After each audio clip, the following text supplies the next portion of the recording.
تکلیف اگر دل تک رہے تو دل ٹوٹ جاتا ہے، پھر شاید ٹوٹا دل وقت کے ساتھ ساتھ خود ہی جڑنے لگتا ہے، لیکن تکلیف اگر روح میں سرایت کر جائے تو اس کا مداوع ناممکن ہے۔ دنیا کے تکبر سے انسان اتنا برباد نہیں ہوتا جتنا دین کے تکبر سے برباد ہوتا ہے۔ ایسے نیک نہ بنیں کہ آپ کو ہر بندہ گناہگار نظر آنے لگ جائے۔ رسول صلی اللہ علیہ وسلم نے فرمایا، خرچ کرو اور گن کر نہ دو ورنہ اللہ بھی تمہیں گن کر دے گا، اور ہاتھ نہ روکو ورنہ اللہ بھی تم سے اپنا ہاتھ روک لے گا۔ سلطان صلاح الدین ایوبی جب فلسطین فتح کرنے نکلا اور دنیا بھر کی عیسائی قوتیں متحد ہو کر سامنے آ گئیں تو سلطان کے مشیروں نے مشورہ دیا کہ ابھی حملہ نہ کیا جائے، شکست کا خطرہ ہے۔ سلطان نے تاریخی جواب دیا، یہی تو سب سے بہترین وقت ہے انہیں اکٹھا تباہ کرنے کا، ورنہ ایک ایک کو کہاں تلاش کرتا پھروں گا۔ کچھ شامیں ایسے ڈھلتی ہیں کہ سورج کے ساتھ ساتھ ہمارا دل بھی ڈوب جاتا ہے۔ ڈوبا سورج تو اگلی صبح پھر نکل آتا ہے، مگر جو دل ایک بار غروب ہو جائیں تو پھر کبھی طلوع نہیں ہوتے۔ اے اللہ، ہماری خطاؤں کو درگزر فرما، ہمیں نیکیوں کی توفیق عطا فرما، ہمارے چھپے اور کھلے اگلے اور پچھلے گناہ معاف فرما، بے شک تیری معافی بہت بڑی ہے۔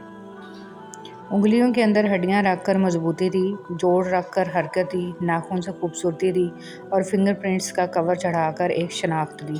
کون ہے انسان کو اس خوبصورت انداز میں بنانے والا؟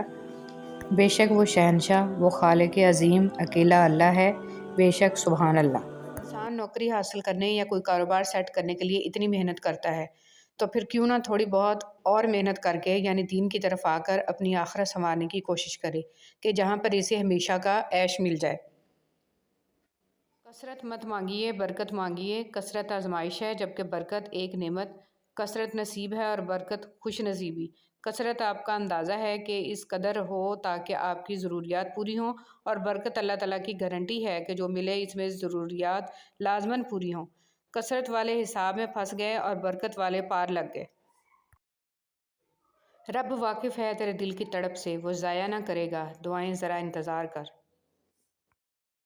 رب العالمین تک پہنچنے کے لیے رحمت للعالمین کی پیروی کرنا بہت ضروری ہے۔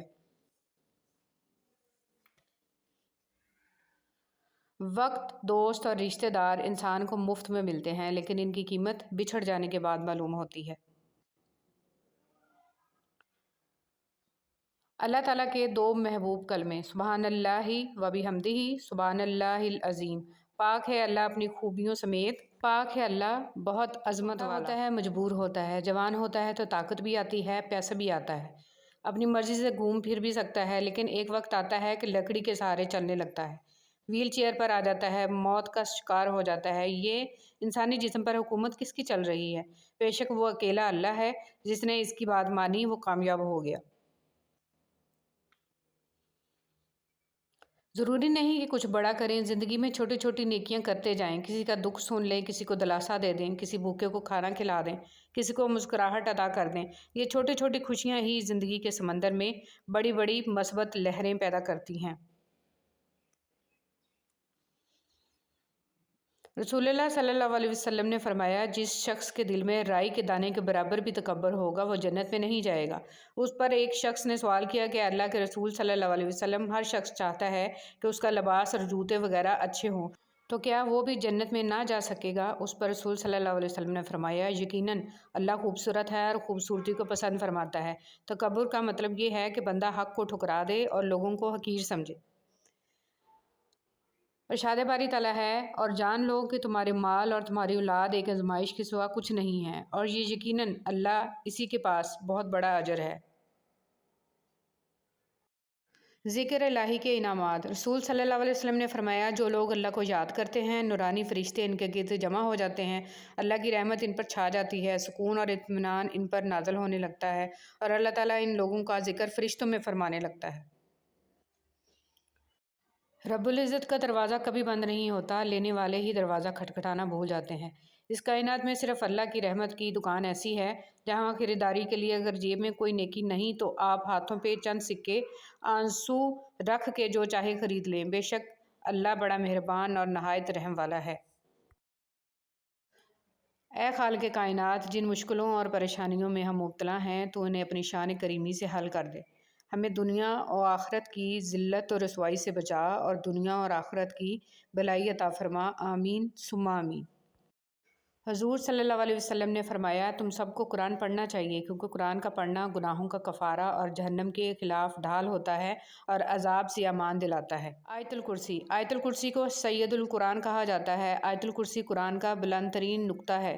رسول صلی اللہ علیہ وسلم خدا آیت الکرسی کی تلاوت کے وقت مسکراتے رہتے تھے۔ آیت الکرسی یرقان کی بیماری کا علاج ہے۔ جس گھر میں اسے پڑھا جائے گا، شیطان 3 روز تک اس کے گھر کے قریب بھی نہیں آئے گا۔ جو وضو کے بعد اسے پڑھے گا، اسے 40 سال کی عبادت کا ثواب دیا جائے گا۔ اس کی 70 بار تلاوت معالج کی دعا کی محتاجی ختم کر دیتی ہے۔ گھر سے باہر نکلتے وقت آیت الکرسی کا پڑھنا مقاصد میں کامیاب کروا دیتا ہے۔ حیرت زدہ فرشتے۔ تخلیق آدم کے وقت جو راز فرشتوں کی سمجھ میں نہ آ سکا اور بے اختیار ہو کر خدا سے پوچھ بیٹھے تھے کہ کیا تو زمین میں ایسے کو خلیفہ بنانا چاہتا ہے جو فساد برپا کرے گا اور زمین میں قتل و خون کرتا پھرے گا؟ آج عاشوراء کے دن وہی فرشتے خاندان نبوت کے صبر استقلال کو دیکھ کر اپنے اعتراض کو یاد کر رہے ہیں اور صدیوں پہلے کے مکالمے مجھے معلوم ہے جو تم نہیں جانتے کی شاندار تفصیل حیرت کی آنکھوں سے ملاحظہ کر رہے ہیں۔ دنیا میں سب سے بڑے انویسٹر ہمارے والدین ہیں، اور یہ ایسے سرمایہ کار ہیں جو اپنا وقت، عمر، پیسہ، اپنی سوچ و فکر سب ہم پر قربان کرتے ہیں، وہ بھی بنا کسی لالچ کے۔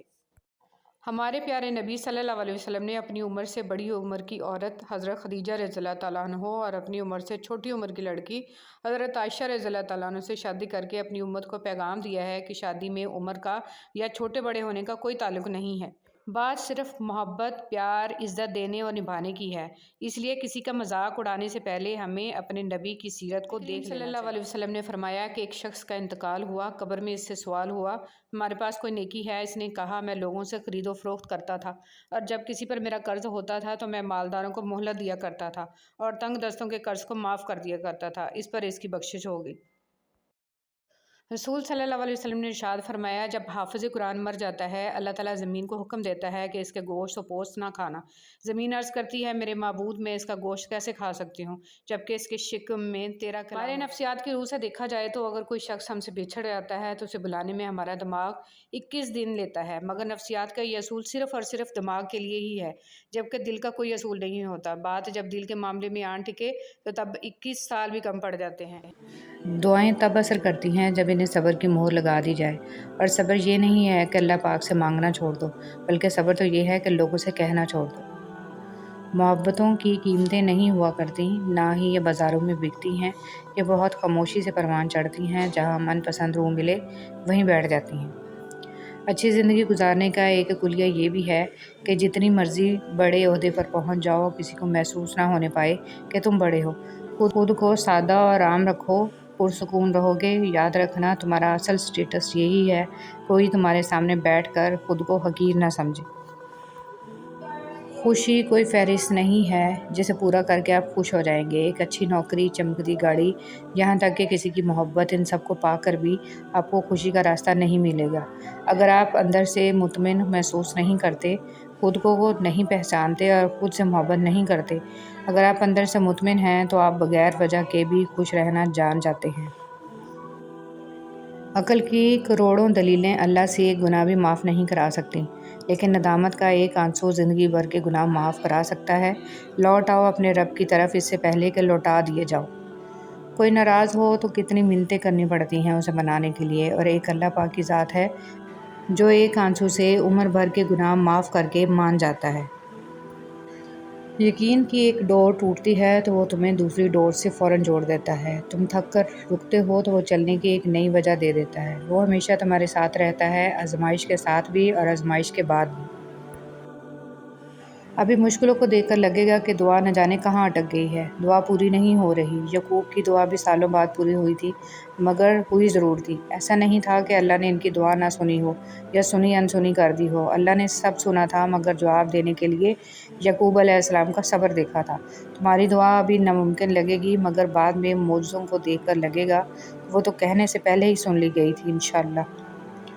بسم اللہ الرحمن الرحیم۔ آپ اگر کسی کے لیے کچھ اچھا نہیں کر سکتے تو نرم لہجہ بھی اچھائیوں میں شمار ہے، اور آپ اگر اچھے اخلاق و اطوار اور نرم میٹھے لہجے سے کسی کا دل جیت لیتے ہیں تو بلا شبہ آپ کا وجود قابل رشک ہے۔ زندگی تب بہترین ہوتی ہے جب آپ کی وجہ سے کوئی دوسرا خوش ہوتا ہے۔ میاں بیوی کا رشتہ دنیا کا واحد رشتہ ہے جسے اللہ تعالیٰ نے اپنی نشانیوں میں سے ایک نشانی کہا ہے۔